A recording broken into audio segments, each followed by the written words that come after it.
Atenção, torcedor celeste. Se você é daqueles que vivem o Cruzeiro 24 horas por dia, se liga.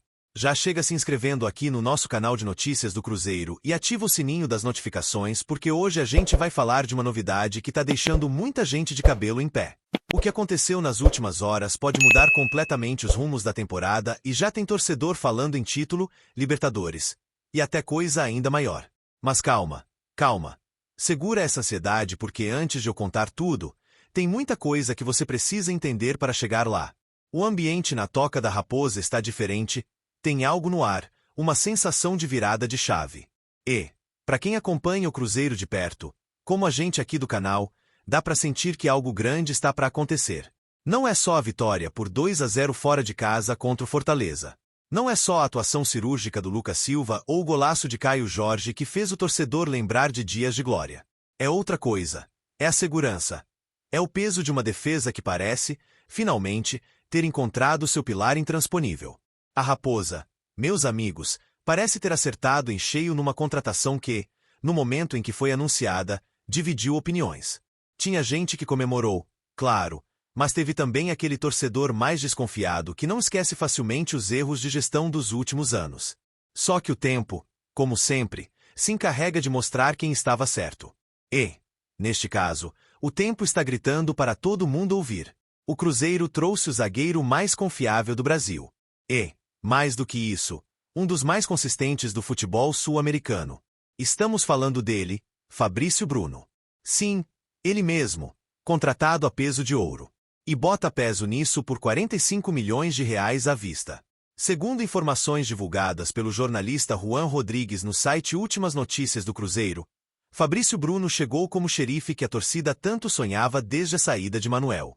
E não é só o valor que chama a atenção, é o impacto imediato. É a maneira como ele está transformando o setor defensivo celeste. O cara simplesmente não sabe o que é ser driblado. É isso mesmo. Segundo dados do SofaScore Brasil, plataforma especializada em estatísticas do futebol, Fabrício Bruno completou seu 7º jogo consecutivo sem sofrer um único drible sequer. Isso é quase sobrenatural em um campeonato brasileiro, onde os atacantes são cada vez mais habilidosos, velozes e imprevisíveis. E os números não param por aí. Dá só uma olhada nesse raio-x completo da performance do zagueiro até agora. 7 jogos como titular absoluto. 87% de acerto nos passes. 29 de 37 duelos ganhos. Um aproveitamento de 73%. 85 ações defensivas. Média de 12,1 por partida. 13 desarmes. Média de 1,9 por jogo. Apenas 3 faltas cometidas. Média de 1,9 por jogo. Apenas 3 faltas cometidas. 0 dribles sofridos. 0 erros defensivos graves. Nota média de 7,29 no SofaScore. Esses números, que mais parecem estatísticas de videogame, mostram que estamos diante de uma verdadeira muralha.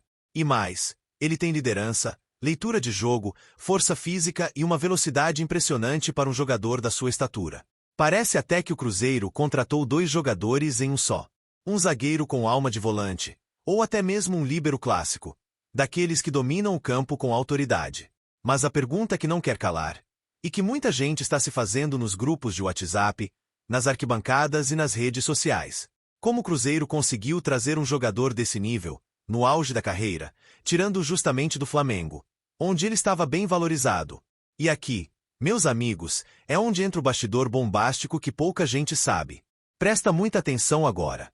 Segundo fontes ligadas ao clube, e aqui eu falo com a responsabilidade de quem acompanha tudo de perto, o Cruzeiro aproveitou um momento de desgaste entre o jogador e a diretoria rubro-negra. Fabrício Bruno queria mais protagonismo. Queria ser tratado como peça-chave. No Flamengo, com a concorrência de nomes como Léo Pereira e Davi Luiz, isso não estava acontecendo. E aí entra a visão da SAF do Cruzeiro, que agiu rápido, colocou os 45 milhões de reais na mesa e seduziu o zagueiro com um projeto ambicioso. E é exatamente esse projeto que está começando a ganhar corpo. O Cruzeiro quer mais, e o Fabrício Bruno é só o começo. Nos bastidores da Toca da Raposa, as movimentações continuam. A diretoria não está satisfeita. Quer reforços ainda mais impactantes na próxima janela e já existem negociações avançadas com jogadores que estão no radar da Europa e de outros clubes da Série A. Mas isso, Meus amigos, é assunto para outro vídeo. Só posso adiantar que tem coisa grande vindo por aí. Mas voltando ao nosso camisa 4. O mais impressionante é ver como ele mudou o comportamento do time. O comportamento do time. Com ele em campo, os laterais sobem com mais confiança. Os volantes se posicionam melhor. Até o goleiro se sente mais seguro. A zaga do Cruzeiro, que no ano passado era alvo de críticas duras, virou um dos setores mais elogiados. Não por acaso, o Cruzeiro tem hoje uma das defesas menos vazadas da Série A, com apenas 7 gols sofridos em 10 jogos. Isso só é superado por Flamengo, Botafogo e Palmeiras. Isso muda o campeonato. Muda a perspectiva. Muda até o jeito do time jogar. Com essa solidez defensiva, o técnico pode arriscar mais ofensivamente. Pode testar formações mais ousadas. Pode buscar pontos fora de casa com mais tranquilidade. E o reflexo disso está na tabela. O Cruzeiro está subindo, jogo após jogo, com confiança e consistência. E não se engane. A torcida já percebeu tudo isso. O nome de Fabrício Bruno tem sido um dos mais cantados nos estádios, nos programas de rádio e nas redes sociais. A identificação foi instantânea. A sensação é de que ele sempre pertenceu ao clube. E talvez, de certa forma, ele realmente pertença. Afinal, foi no Cruzeiro que ele começou sua trajetória no futebol. E agora, retorna como uma estrela, pronto para liderar uma nova era. Então, torcedor, a pergunta que fica é: será que Fabrício Bruno é o melhor zagueiro do Brasil neste momento? Muitos já afirmam que sim. Outros ainda aguardam mais jogos, mais desafios. Mas uma coisa é certa. Com ele, o Cruzeiro voltou a sonhar alto. E se você chegou até aqui, deixa eu te falar uma coisa. Isso é só o começo. As próximas semanas prometem ser explosivas. A janela de transferência está chegando. E o Cruzeiro vai movimentar o mercado. Tem contratação em andamento. Tem jogador sendo monitorado. E até proposta sendo preparada para tirar um atacante de um clube europeu. Por isso, se você ama o Cruzeiro e não quer perder nada, já se inscreve no nosso canal de notícias do Cruzeiro. Ativa o sininho das notificações e comenta aqui embaixo.